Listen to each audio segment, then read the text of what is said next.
Hello and welcome back to GUTV. As a Spokane native, I can attest to the fact that Spokane's weather can change on the fly. It could be warm and sunny one day and be snowing the next. Because of this continental climate, the homeless situation in Spokane often varies by season. The warmest part of the year in Spokane is the summer months. During these warm months, more homeless people are often seen sleeping outside when fall begins. Many Spokanites typically transition into warmer clothing, something that the homeless have a hard time preparing for. High temperatures take a big drop from the 70s at the start of fall to the upper 30s by the end of the season. This October, Spokane broke its rainfall record as the rainiest month ever, measuring over 6 inches of rain.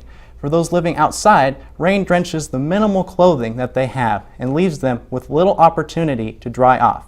By the time winter rolls around, average highs are in the mid-30s and the lows can dip to below zero. For those with no home, they rely on warm places to eat and stay healthy. Winter months are hard, as many shelters have to turn away the homeless due to limited beds. Snowfall is guaranteed each year, with an average of at least 11 inches of snow. These are the hardest conditions to live in. Those who are turned away from a shelter usually have 1 or 2 coats, but nothing to match the harsh weather conditions, causing some to fear that they might die in the cold. While many of us students dread walking outside in the snow, we can't even imagine living in it. Spring sees temperatures begin to rise and the snow start to melt. With that brings a lot of rain and thunderstorms for the homeless.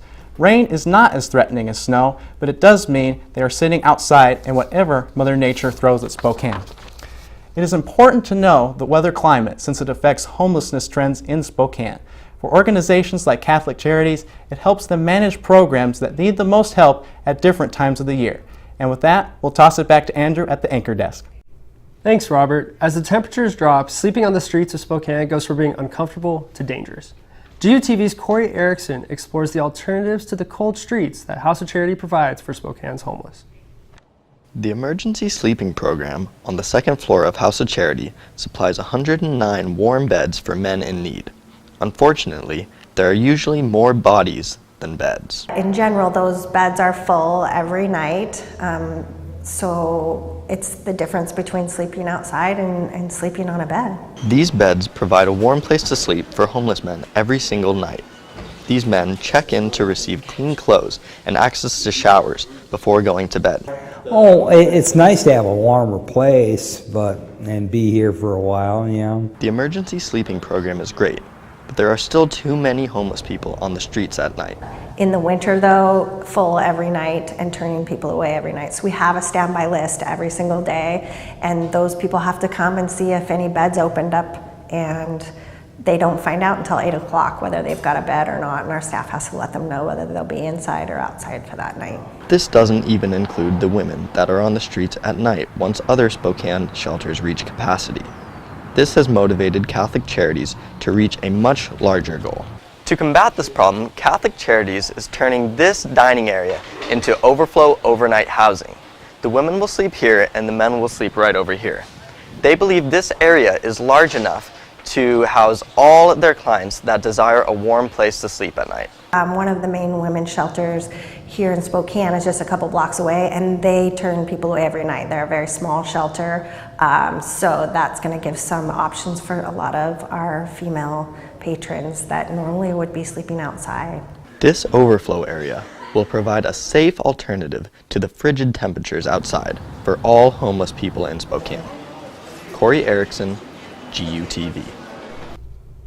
Additionally, Catholic Charities hopes to move the chronically homeless from the emergency sleeping program to single occupancy rooms around Spokane.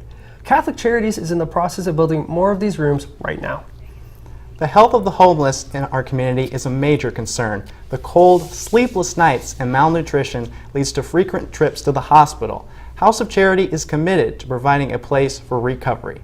GUTV's Daniel Inserpi tells the story of the Respite Center, which have saved money, but more importantly, saved lives. In the homeless population in Spokane, there are people who are labeled as hotspotters. These individuals are known for treating emergency rooms like this one at Providence Sacred Heart as their primary care option. They go through a cycle of being on the streets and spending time in a hospital bed. House of Charities has worked tremendously hard to create a program that provides a place for rest, recovery, and respect. In the state of Washington, it is estimated that an average hospital stay costs $3,200. There's a cheaper alternative. one that affords the client dignity, respect, and compassion. $60 a day is all it takes to keep them off of the streets. In November of 2013, Providence and Catholic Charities opened up a respite center. They come in, they've sometimes been beaten down a little bit, and here they're respected and cared for, and over time they actually, kind of come into themselves again. It's nice to watch. Patrick Birch has experienced a lot of improvement in only 3 days at the respite center. If this place wasn't here, I think I'd still be out on the streets, and I don't think I'd be recovering like I am. What started out as only 1 bed has grown to over 20 for patients to fully recover. It's a system that has made tremendous improvements and will continue to make a difference in the lives of the homeless. Daniel and Serpy, GUTV. The House of Charities Respite Center is a model now being used across the United States to save hospitals money. Overlooked by the public most often are the men and women who give their time to serving the clients of the House of Charity. Connor Sarles set out to learn what drew these compassionate people to their cause. It's easy to miss if you're not paying attention, but take another look and you'll see that for some people, this is their home. This facility has a rich, long history of serving our homeless. The organization has deep Catholic roots, but this only extends as far as the care that is provided. House of Charity, as well as Catholic Charities itself, follows the simple mantra of need, not creed. Here we do our very best to make sure that we accept people where they are at instead of forcing them to be something they're not. How's your day going today? Good. How's your... Because they spend a lot of time getting rejected, and so we want to be a place where they can come in and have a reprieve from that and feel accepted for who they are so that we can help them get to where they want to be. This means that there is no effort to convert clients, or in most cases, even question how a client came to be in need of their services. In the end, all that the House of Charity wants to provide is help for people who truly need it. The lives being changed aren't limited to those walking up to the front desk either. I think that understanding that homelessness is not a choice is probably one of the biggest impacts in my life. And so it's been eye-opening to me to know it's not simply getting a job and finding an apartment, that there's a lot more to it. I think what really we brought in from the Catholic teachings is dignity of persons, like the charitable aspect, like being able to see like the godliness in people. This element of no judgment is pervasive in everything the organization does, as the solitary focus is to provide care for those in need. The House of Charity is only successful as it is because of the tireless efforts of the caseworkers and coordinators here.